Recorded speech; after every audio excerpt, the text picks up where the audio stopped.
आप सोच रहे होंगे कि मैं कर क्या रहा हूं, तो आईपीएल फीवर इज ऑन और मैंने सोचा कि why not to have stories on cricket. तो इस बार स्टोरी वॉक में हम ला रहे हैं 4 stories on the world of cricket. और ट्विस्ट ये है कि स्टोरी के एंड में मैं आपको कुछ नहीं बताऊंगा कि इसमें से आपको क्या सीखना है, रादर आप मुझे बताइएगा कि what did you learn from these stories. So let us begin. Story number 1, match थी साउथ अफ्रीका अगेंस्ट ऑस्ट्रेलिया। साल था 2006।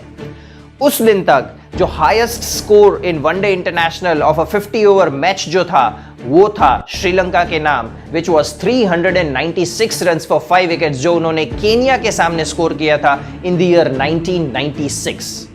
तब से लेके कुछ 4 टीमें 390 तक तो पहुंची थी, लेकिन no team was able to cross the 400 marks in a one day international. तो क्रिकेट जगत में ये 400 स्कोर एक इनविजिबल बैरियर की तरह माना जाता था।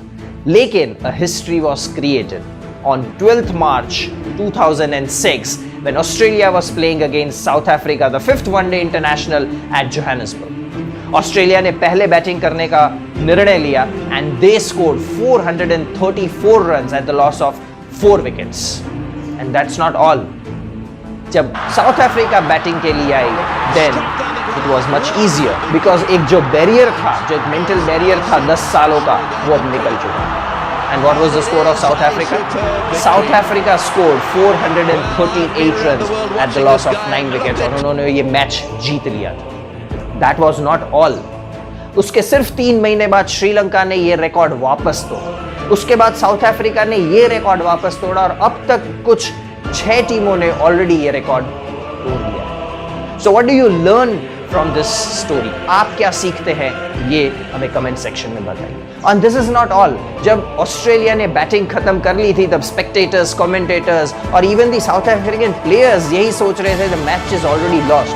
और कमेंटेटर्स की भाषा में they said the match is already in the pocket of the Aussies. लेकिन there was one man who was different in the opinion, and that was the captain Graeme Smith. So जब Graeme Smith dressing room में गए and उन्होंने वहां पे एक सन्नाटा देखा, then he said this word and mark this word. He said, I think they are just 10 runs short. मुझे लगता है उन्होंने 10 runs कम बनाए. And that has made all the difference in the dressing room, and that has made all the difference in this match. So आप इससे क्या सीखते हैं? Do let us know. Story number 2. International cricket में Ricky Ponting का नाम बहुत ही आदर से लिया जाता है और हम सबको पता है कि Ricky Ponting was known for finding the gaps. तो एक बार किसी ने रिकी पॉन्टिंग को इंटरव्यू में पूछ लिया कि how are you able to find gaps, तो उन्होंने जो जवाब दिया वो काफ़ी सरल था लेकिन इंसाइटफुल था, रिवीलिंग था। व्हाट ही सेड वाज कि हर एक बैट्समैन पहले फील्ड को देख लेता है और जितने भी फील्डर्स हैं वो उसके दिमाग में छप जाते हैं and they could actually see the fielders in the mind. उनके दिमाग में वो फील्डर्स को देख सकते हैं, लेकिन in my case I can only see the gaps and not the fielders. So I think उनका जो रन टैली है वो इनफ है इस बात को बताने के लिए। So हमारी लाइफ भी कुछ क्रिकेट की तरह है। We all have to score runs in different aspects और हर जगह पे फील्डर्स रखे हुए हैं to make sure कि हम वो रन ना ले सके। और एक ऑपोजिंग टीम का कैप्टन होता है और हमारे केस में, लाइफ के केस में बहुत सारे कैप्टन्स होंगे who will try the hardest कि हम वो रन स्कोर ना कर सके। But what's our duty is to focus on the gaps and not on the fielders. Even psychology ने भी ये प्रूव किया है कि आपका दिमाग जिस चीज पे फोकस करता है वही चीज ग्रो करेगी। सो what do you learn from this story? Do let us know in the comment section. Story number 3, the god of cricket, Sachin Tendulkar. अब सचिन तेंदुलकर ने ना सिर्फ इंडिया को एक प्राइड दिलाया इन टर्म्स ऑफ क्रिकेट, लेकिन एक उम्मीद दिलाई है, कॉन्फिडेंस दिलाया है कि India can take over the world. But why he is called the god of cricket? 2 examples, 2 incidents from his life. एक बार India was playing against Pakistan in Sialkot, it was a test match और वकार यूनिस ने ball डाला और वो सीधे जाके सचिन तेंदुलकर की नाक पे लगा and he was all bleeding.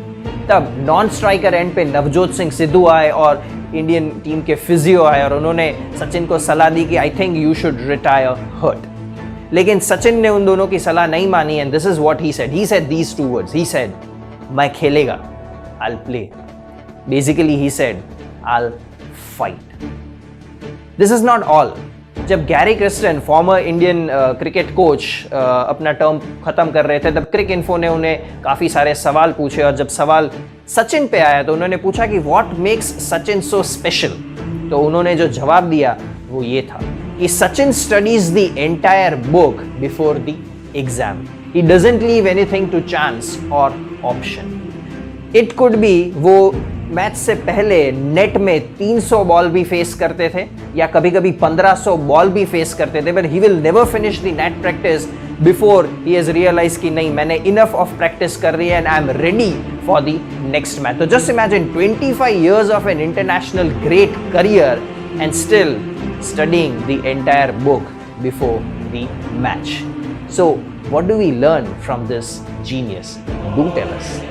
And finally the final story. Indian cricket stars में जब वीवीएस लक्ष्मण का नाम लिया जाएगा तो बड़े ही सम्मान से लिया जाएगा। वो मैच कौन भूल सकता है? साल 2010, जगह Kolkata, India was playing a test match against Australia and this match was considered to be one of the best test matches in Indian cricket history.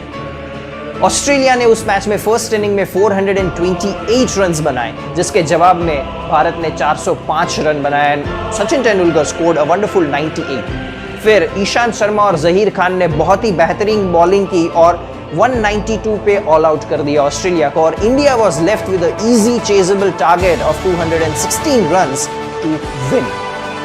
काफी आसान, राइट? लेकिन ऐसा हुआ नहीं। गंभीर 0 रन बना के पेविलियन वापस लौट गए और फिर रेगुलर इंटरवल्स पे विकेट गिरते रहे। इंडिया वाज 76 for 5 और तब वीवीएस लक्ष्मण फील्ड पे आते हैं with a runner because he was suffering from a back ail. थोड़ी सी पार्टनरशिप विद सचिन तेंदुलकर और सचिन भी आउट हो जाते हैं and then again wicket starts falling and India was 124 for 8 and the commentators would love to say it was all over. लेकिन तब Ishant Sharma comes as the 10th player and India was to make 92 runs in 2 wickets. Now to cut the story short, India ने वो match जीत लिया था। Lakshman did 73 and Ishan 31। इस story में the legend of VVS Laxman is not कि उन्होंने ऐसे प्रेशर में इंडिया को जिताया और ना ही कि उनको बैक एक था फिर भी वो इतना अच्छा खेले, but there is a different side to this story.